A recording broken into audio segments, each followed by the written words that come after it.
The year is 1998 or 1999. I don't quite remember. I'm in a 1995 Ford Explorer.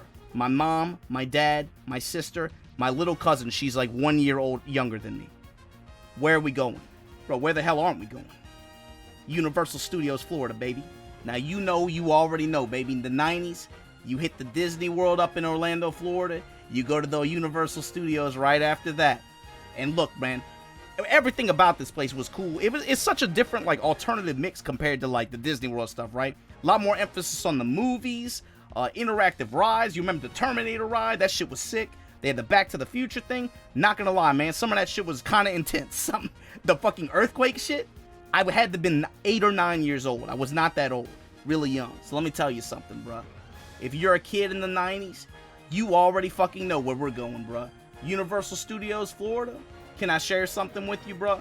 Because the second you hit the gates, the second you bust up in that park, you already know where we're going, bruh. You know where I want to go. You know what I want to...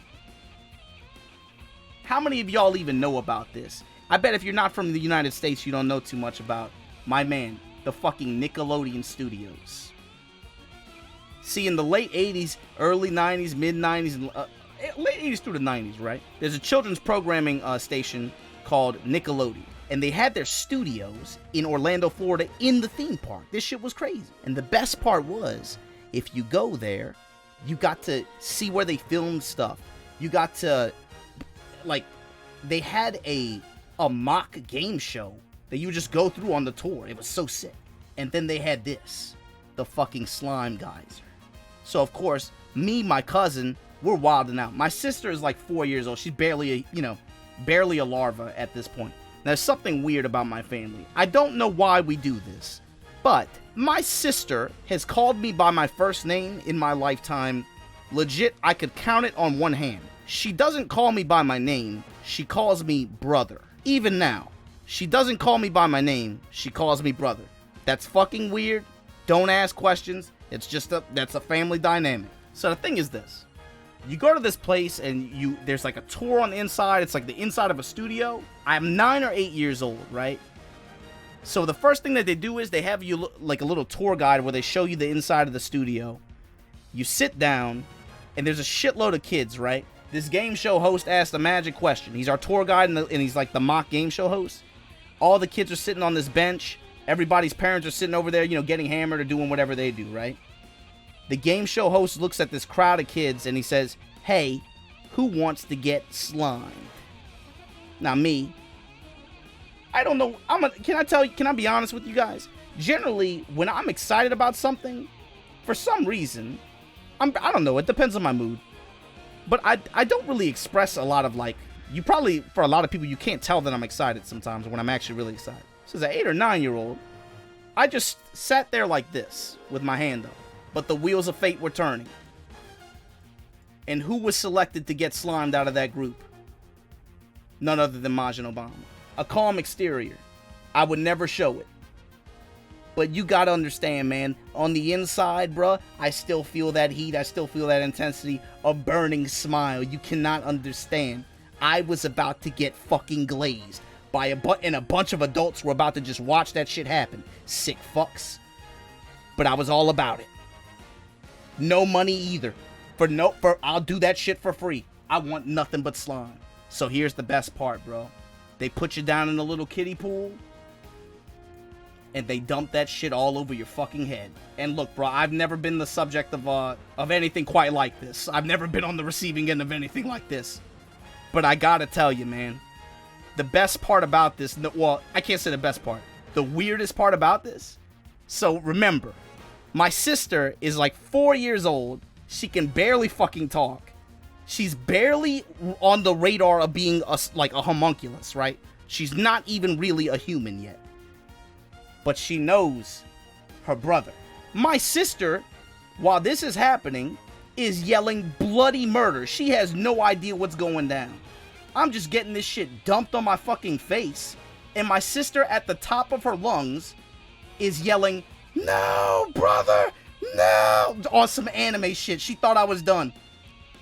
Like Han Solo in the Carbonite. She thought I was fucking finished. And meanwhile, I'm just like, just Yeah, get it all over my face, yeah! Let me tell you a little secret about the slime. Taste and smell just like blueberries. I bet there's blueberries in there somewhere. Man, this was fantastic. You know what the best part was? They gave you a little souvenir too, just so you never forget.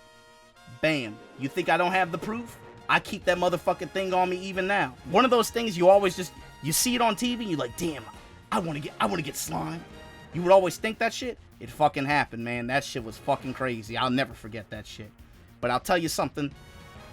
You know, like I said, this is all at the back end of like Corona's happening. You can't go outside, so you just start thinking about crazy shit that you've done, places you've been. I thought about this one a while back, but it's fun to remember. Unfortunately, although this was a place of fond memories for me, right?